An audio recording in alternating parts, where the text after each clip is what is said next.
How's it going? What I want to talk about today is a little bit about calories. This is a topic that often comes up, and I think is a useful topic to discuss a little bit about, and give a little perspective on the topic, because there's a lot of different opinions on whether calories are useful or they are not useful, right? And I think a lot of we try to provide a way of measuring things, right? Quantifying things, right? We want to see exactly what is in the food that we're eating. And obviously, not too long ago, no one had any idea, how much energy, for example, was in the food that we have, or what vitamins were in there, or how much protein or carbohydrates. And humans survived for hundreds of thousands of years without knowing calories that are in their food. But and to be frank, it wasn't necessary to know the calories in the food because for hundreds of thousands of years, people did not they were eating whole natural foods, right? For the most part, right? And when you eat whole natural foods, for the most part, you regulate your appetite and you don't really need to worry about the calories that are in your food. And secondly, as soon as we started to make processed foods and we could no longer regulate our appetites, it then became necessary to say, well, how much energy am I really extracting from this frankenfood that I'm eating, for lack of a better word? And then we wanted to quantify it, right? Or when we discovered that eating these processed foods, came with a lack of important vitamins and minerals, right? And then it was important to figure out how many vitamins and minerals are in the food, right? So as we drifted further and further away from a whole natural foods diet, and we have these man-made foods, it became more of a requirement to figure out what is exactly in these foods, and then add things that might be missing that we might be deficient in, and so we get vitamin and mineral enhanced foods, franken foods. So they're here's how many calories, here's how much protein, here's how much carbs, and here's how many vitamins and minerals are in these things. So some way of quantifying that, right? Most whole natural foods that you find in the grocery store still have no nutrition label on them, right? You pick up an apple, you pick up a pepper, you pick up a piece of meat, etc. Like there's no nutrition label on those foods, right? The only way you can kind of figure out what's in them is by, looking it up in some type of app or on the internet or something like that. And that's just saying on average, what might be in those foods. It doesn't say exactly what is in the specific piece of apple that you're eating, or the specific pepper that you're eating, or a specific piece of meat that you might be eating. And those things are going to vary based on, when they were grown, how they're grown or raised, that type of stuff. So, but anyways, back to the topic of calories, we now have this idea of calorie, right? And really all a calorie is a measure of energy, right? And, in scientific terms, a calorie, our body takes food and extracts energy from it, right? And turns that into energy, whether it can use that energy immediately for some process within your body, or if it can't use it immediately, it will store it away as fat in your body for use at a later time, hopefully. But now we have this concept of calories, right? And so we can look at a food and we can say, okay, this food has X number of calories in it. And really all a calorie is technically and scientifically how much energy it takes to raise some water by 1 degree Celsius, right? That's really all a calorie is. So we take the food and burn it in this bomb calorimeter, which is a tool that we can use to measure calories, and it spits out, how many calories are in this food by burning it, right?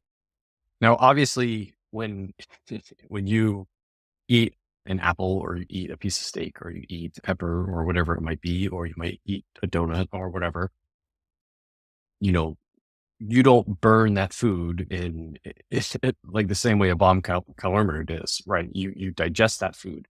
Your body goes through this digestive process, extracting the energy and nutrients, vitamins, minerals, proteins, fats, carbs, all that stuff out of the food. and then, does something with it, right? And then it goes through this whole metabolic process, which will take those micronutrients, macronutrients, and turn it into energy inside the body, right? So we have this way of measuring calories, which is not exactly what happens inside your body, right? So is it useful? Are calories useful for measuring energy intake?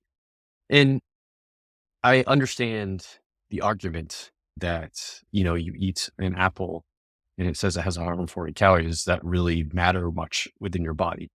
No. Is a good representation of how those calories get, used inside your body? Probably not, right? It's not, certainly not accurate, but it is consistent, right? If you eat an apple, your body's going to transform that apple into energy in the same way, most of the time, right? If you eat a steak, it's going to do the same thing to transform that steak into energy inside the body every single time, right?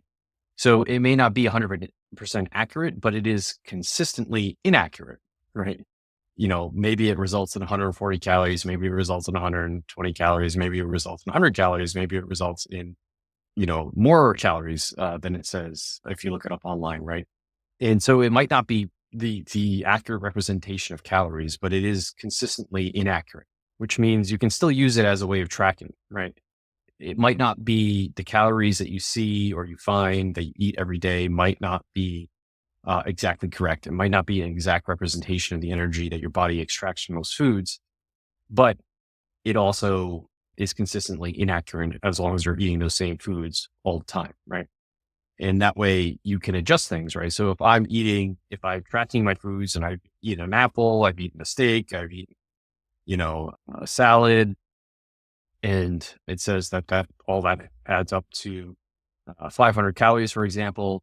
Maybe it's 600 calories in reality. Maybe it's 400 calories. Maybe it's 300 calories. Maybe it's 700 calories. But if you're tracking your calories in order to, change your body composition, whether it's to gain muscle or maintain your weight or to lose weight, you can adjust those calories based on what you see happening, right? So if you see your body composition not changing in the way that you want it to change, then you can adjust those calories accordingly. So for example, if I'm trying to add muscle and I'm eating, it says that I'm eating 2000 calories a day and I'm not seeing the scale move up, indicating that I'm adding muscle mass over the course of several weeks, a couple months maybe, I'm going to increase my calories, right?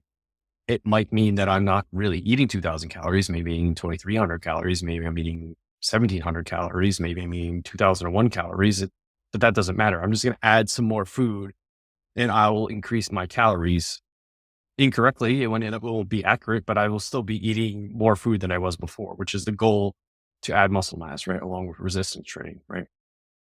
So like everything, what matters most is consistency, not necessarily accuracy, right? And so we don't need to worry about whether what it says on the box or it says on Chronometer or your favorite food trapping app, what's in a specific food, whether that's right or not, whether your body actually extracts the exact amount of energy out of that food item as it says on the box. But your body's going to do it pretty much consistently the same way all the time.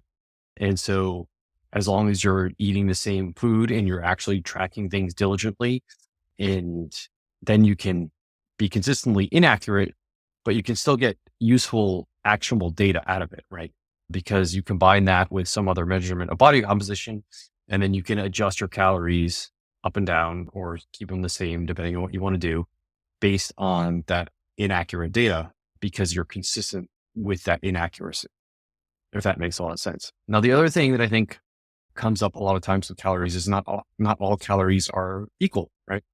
Which is 100% true, right? A good example is if I drink 50 calories of apple juice or eat 50 calories of steak, the way my body digests that food and the resulting energy it can get from that might be very different, right?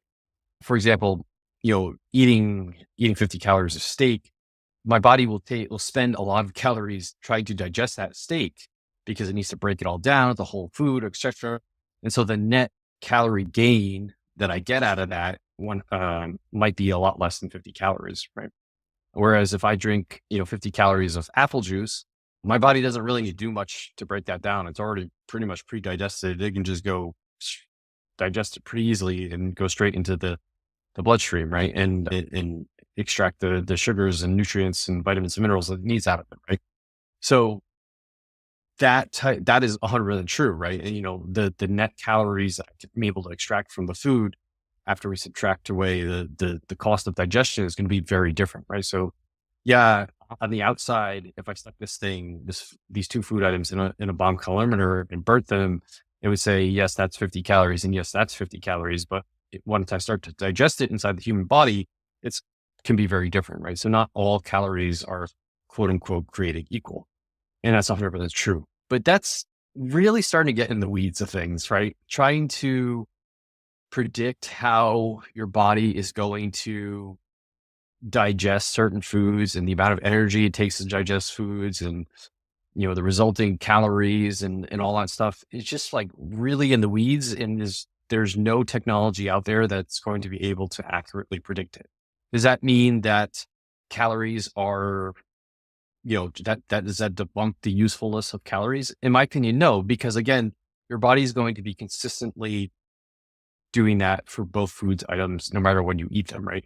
So if I'm consistently eating 50 calories on the outside of apple juice and 50 calories of steak, the net calories that I'm able to extract from those foods is going to be the same no matter what, right? Over time, right? If I eat 50 calories of steak today, and if I eat 50 calories of steak tomorrow, if I eat 50 calories of steak a week from now, if I eat 50 calories a week of steak a month from now, the resulting calories that I extract from it are always going to be whatever it might be, right? And the same thing with the apple juice. If I drink 50 calories of apple juice today, next week, a month from now, it's always going to be whatever the net calorie impact is of that. They might not be 50 calories inside my body, but it's still always going to be the same thing, whatever it might be. Who knows what it might be? And that means that again, when it comes to being consistent, when it comes to using calories to track your food intake, as long as it's just consistent, then you're fine, right? You can adjust things up and down, right? And move the needle up and down based on what you think you're eating. The results, is based on what your outcome is, right? Like I said, if you want to gain muscle, you want to maintain your weight, you want to, lose weight, it's how you're measuring that outcome based on what you see, combine that with the calorie intake, and then make adjustments based on that. Don't worry about the accuracy. Don't worry about, is it 100% accurate or not? You could make up your own measurement, right? If I eat an apple that weighs 150 grams, I'm going to count that as 6 Ryans, right? Make up your own measurement. It doesn't really matter, right? If so over the course of the day, I ate 25 Ryans, right? And I'm not seeing myself gain muscle. Well, I need to eat more Ryans, right? It doesn't really matter. You just need to know how much you're eating and then see the outcome measurement that you're trying to track and then adjust how much you're eating up or down or keep it the same based on your goal, right? The unit of measurement, what you call it, how it ends up, being extracted as energy inside your body really doesn't matter at the end of the day, right? The accuracy of it doesn't matter at the end. It's the consistency that matters when adjusting foods. If you're consistently inaccurate, it doesn't matter, right? It doesn't matter. As long as you're consistently inaccurate, you can still make changes and reach your goals, right? So don't get caught up in, whether calorie is a good measurement of energy intake or not, right? Because it does, at the end of the day, it doesn't matter. You could call it something completely different. You could use whatever you want to track the amount of energy in your food.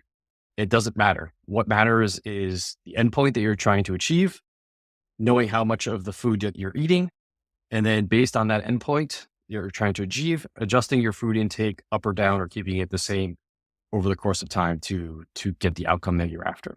So that's why my message around calories and trying to ease your maybe confusion around them, whether it's good or bad to track them or not. It doesn't really matter what you track or how you track it or what you call them or whether it's accurate or not. You just need to do it consistently, check the outcome you're interested in, and then adjust intake based on that outcome. So with that, I'll end this topic of calories. If you would like to keep up with all the information that I'm putting out on a weekly basis, the best thing to do is to sign up for my weekly newsletter. You can do that by going to rjbhealth.coach, click on the newsletter tab at the top and enter your email address there. You also probably get a pop-up when you head to the website. And if you see that pop-up, you can just enter your email address there as well. If you're struggling with this whole caloric intake thing and trying to figure out how best to manipulate your food to achieve the goals that you're after, and you really want some one-on-one help, I do have some spots open for one-on-one coaching. So please, if you're interested in that, again, you can go to my website, rjbhealth.coach, click on the schedule discovery call button that you see right on the homepage, fill out that form, and I'll get back to you with more information on how we can work together in a one-on-one fashion. Or you can just message me, reach out to me however you want, and we can set up some time to chat. I hope